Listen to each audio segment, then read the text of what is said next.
আজকের দিনটা বেশ ব্যস্ততাতেই কেটেছে। এতগুলো ড্রেস ফিল্ড থেকে উঠে এসেছে, এখন সবগুলো ধুয়ে ঠিকঠাক করতে হবে। তো তোমাদের সাথে সেগুলোই শেয়ার করব। আসসালামু আলাইকুম এভরিওয়ান, কেমন আছো তোমরা সবাই?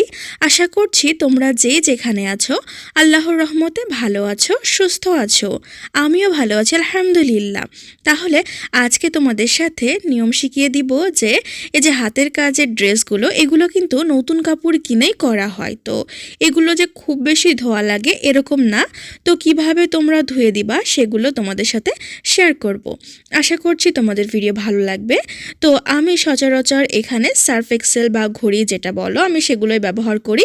মানে যেটা হাতের কাছে পাই সেটাই দিয়ে দিই। কেননা এই যে কাপড়গুলো, এগুলোতে এক্সট্রা তো কোনো ময়লা থাকে না। এই যে হাতের কাজ, মনে করো একটা ড্রেস করতে তো অনেক সময় লাগে, মনে করো 15 দিন বা 1 মাস লাগে। তো ততদিনে একটা কাজ করলে একটু ময়লা ময়লা ভাব লাগে, যার জন্য ধুয়ে দেওয়া। তাছাড়া তো দরকার হইতো না। তো সেই জন্য দেখো এখানে প্রথমে কাপড়গুলো আমি শার্ট করে নিব, আর ওইদিকে আমি পানি রেডি করে নিয়েছি। এখানে দেখো এই কাপড়গুলো আমি ভিজে রেখে দিব ঠিক 1 ঘন্টার মতো।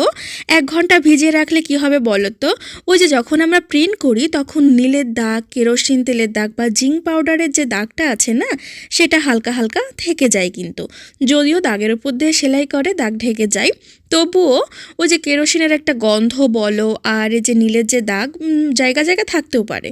তো সেই জন্য 1 ঘন্টা ভিজিয়ে রাখতে হয়। আর ভিজিয়ে রাখার পরে দেখবা যে একদম ময়লা কেটে গেছে।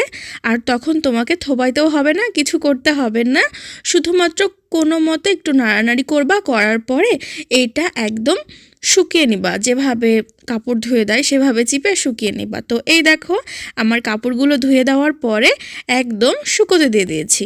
আজকে এত বেশি আমি কাপড় ধুয়েছি কি বলবো, যে তোমার একটা ছাদে আমার হয়নি, আরেকটা ছাদেও আমাকে দেওয়া লেগেছে। আমার বাসার ছাদেও দিয়েছি, তারপরে আমি পাশের বাসার ছাদেও দিয়ে দিয়েছি, কেননা জায়গার একদমই অভাব পড়ে গেছিলো অনেকগুলো কাপড় হয়ে যাওয়ার জন্য। তো এগুলো দেখো এই বাসার ছাদে দিয়েছি, আর আমাদের বাসার ছাদে অন্যগুলো দিয়েছি। তো এই তো দেখো কত সুন্দর সুন্দর ড্রেস। তো অনেকে আমাকে বলো যে আপু, আমি না সেল করতে পারি না, একটা দুটো ড্রেস করে সেল করতে পারি না, তুমি এতগুলো ড্রেস কিভাবে সেল করো?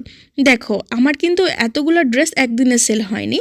অবশ্যই কাজের মান ভালো ছিল, তারপরে এই যে মানুষ আমাকে চিনে, যার জন্য আমার কাছে অর্ডার করে, আর এর জন্য কিন্তু আমার এত বেশি সেল হয়। তো তোমরা যখন কাজ করবা তোমাদেরকেও মানুষ চিনবে, তুমি যখন বিশ্বস্ত হবা তখন দেখবা তোমারও আমার থেকে আরও বেশি অর্ডার আসছে। এই যে ওয়ান পিসগুলো দেখতে পাচ্ছ রানী গোলাপি কাপড়ের ওপরে করা, তো এগুলো তোমাদের কেমন লাগছে অবশ্যই আমাকে বলবা। এটা কিন্তু বেশ সুন্দর লাগছে।